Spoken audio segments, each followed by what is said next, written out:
Ufa! Acho que dá para ouvir os suspiros de alívio coletivo no mercado, né?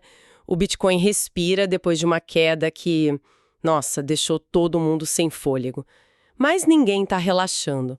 A semana passada foi de uma recuperação impressionante, mas a semana que começa agora, bom, ela parece um verdadeiro campo minado, provavelmente a mais movimentada do ano.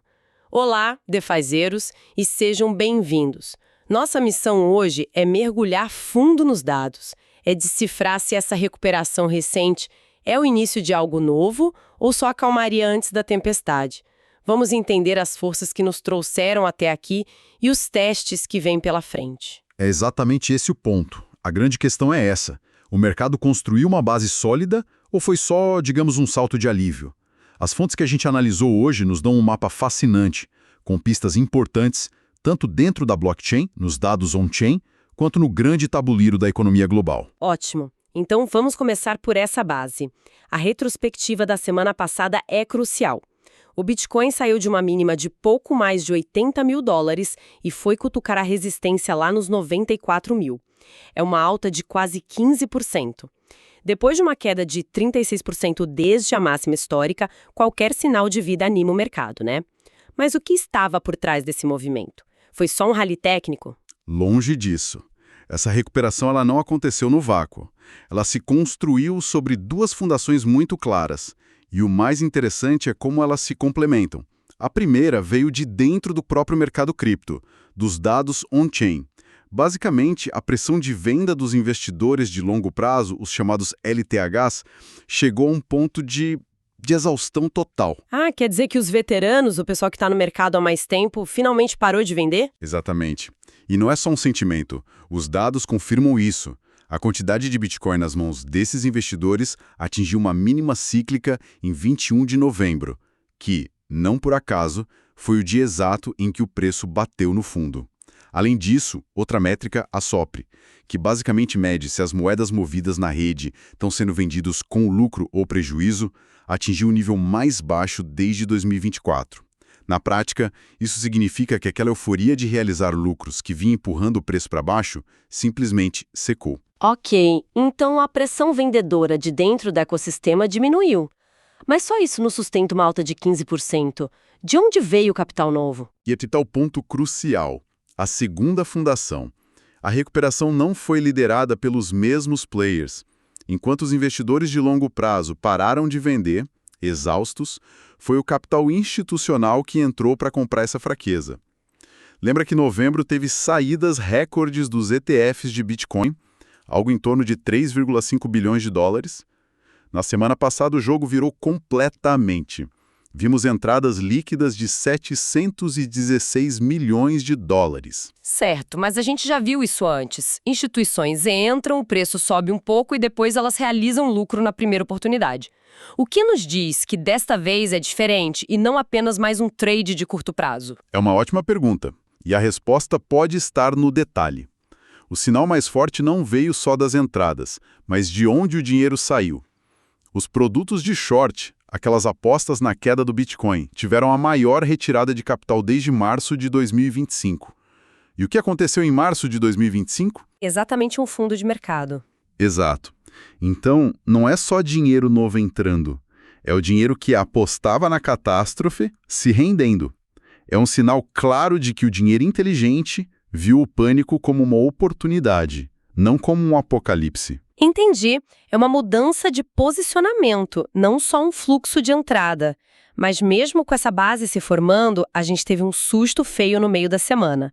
Uma queda súbita de 91 mil para 85 mil dólares, que liquidou muita gente. Se a base era tão forte, o que aconteceu ali? Aquele foi um choque puramente externo. Não teve nada a ver com fundamentos de cripto. Foi um desmonte rápido do que os analistas chamam de carry trade em iene japonês. Espere aí. Carry trade soa como algo saído de Wall Street. Para quem não vive nesse mundo, o que isso significa na prática e por que diabos derrubou o Bitcoin em minutos? É mais simples do que o nome sugere.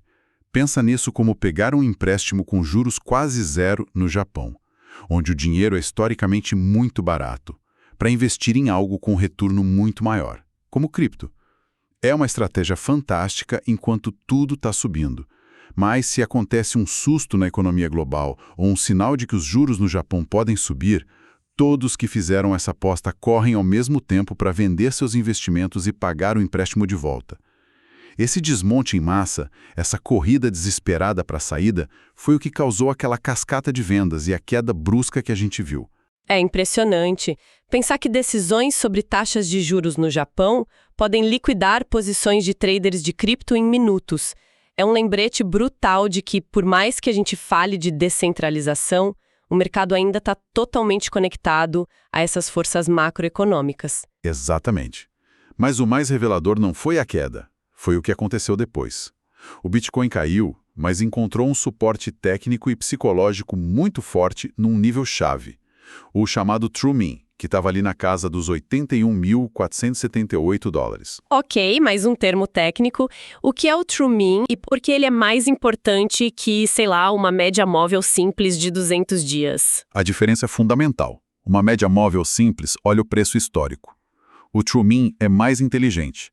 Imagina que ele não é o preço médio de todos os bitcoins que existem, mas sim o preço médio de custo dos investidores que estão ativos no mercado agora.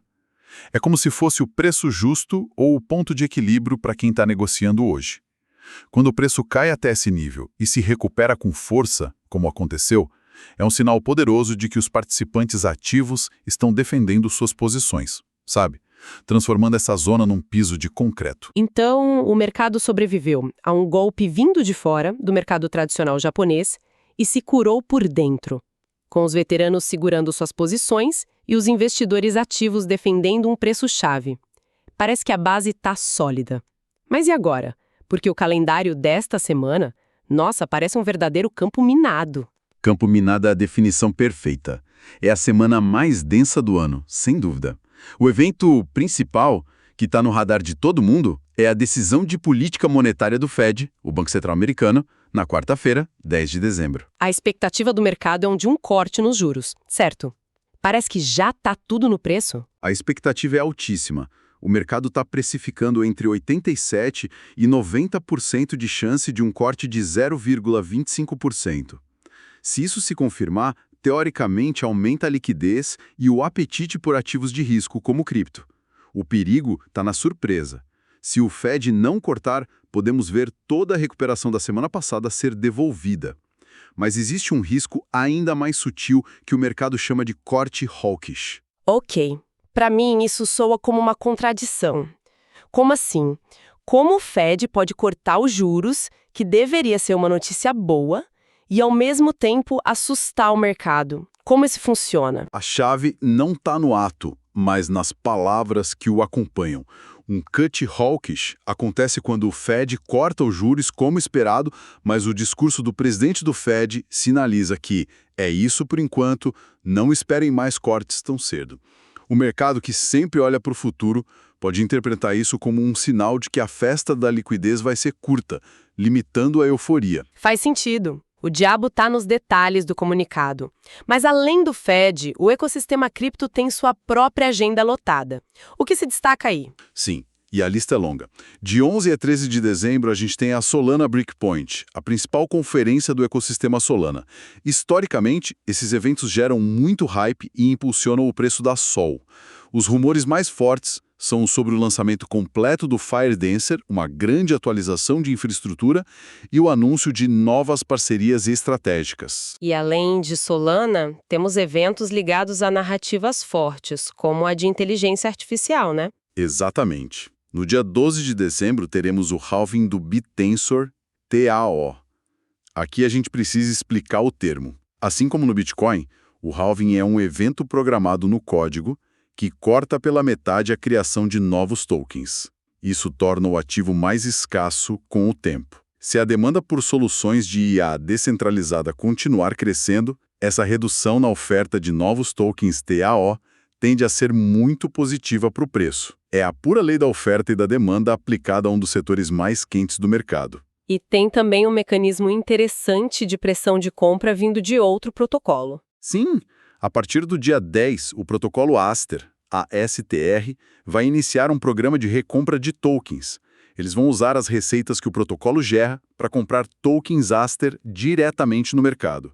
A estimativa inicial é de uma compra diária de cerca de 4 milhões de dólares. Isso cria uma pressão de compra constante e previsível, o que é um fator muito relevante para a dinâmica de preço do ativo. Ok, eventos de ecossistemas, política monetária e ainda temos o lado regulatório e jurídico, que sempre pode trazer surpresas. Sempre.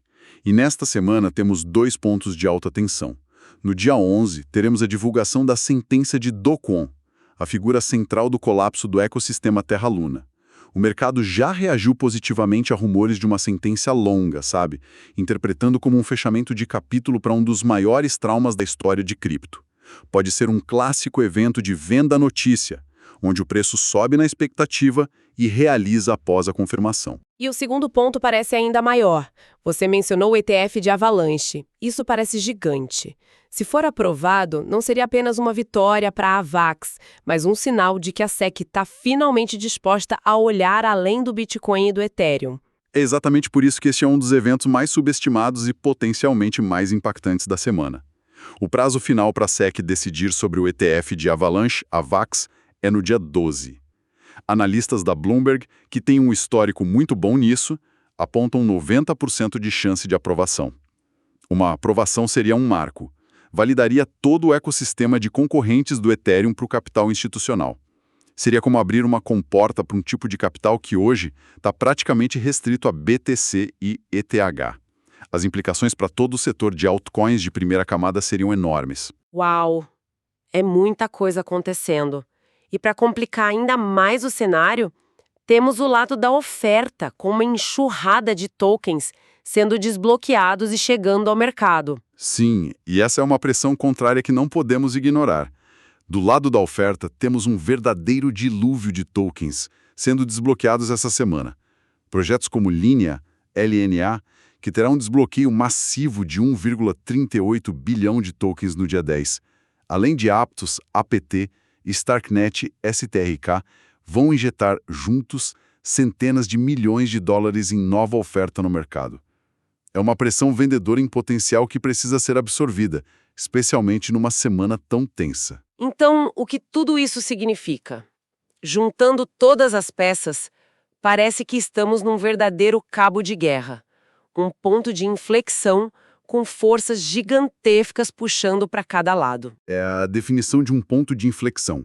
De um lado da corda, você tem os dados long-chain mostrando que a exaustão vendedora pode ter passado, e o capital institucional está voltando a testar as águas. O fim do aperto quantitativo em 1º de dezembro também removeu uma âncora que segurava o mercado. Esses são ventos a favor. Mas do outro lado, essa recuperação frágil enfrenta seu maior teste de estresse. Temos a decisão do Fed, que pode mudar tudo no instante, e essa avalanche de eventos específicos de cripto, como o ETF da AVAX e os desbloqueios de tokens, que podem puxar o mercado em qualquer direção. Perfeitamente colocado. A grande disputa desta semana é entre o cenário macro de liquidez melhorando contra o medo e a incerteza que ainda persistem após a queda de novembro. Os 2 principais sinais a serem observados serão os fluxos dos ETFs, se as entradas institucionais continuarem fortes, e a reação do preço do Bitcoin na resistência-chave dos 97 mil dólares. Se o mercado tiver força para romper essa barreira em meio a tanto ruído, o cenário muda completamente de figura. Um campo de batalha entre a macroeconomia e o sentimento interno do mercado cripto. A narrativa da próxima grande alta pode ser decidida nesta semana. Pode muito bem ser. E para fechar, uma reflexão que as fontes nos trazem e que coloca tudo isso em perspectiva. Atualmente, o Bitcoin está sendo negociado com um desconto de quase 40% em relação à sua correlação histórica com o Nasdaq, o índice de ações de tecnologia. Isso nos diz que toda a fraqueza recente do Bitcoin foi específica de cripto. O medo, as liquidações, não foi resultado de um colapso na economia global. Aqui é onde fica realmente interessante. Exato.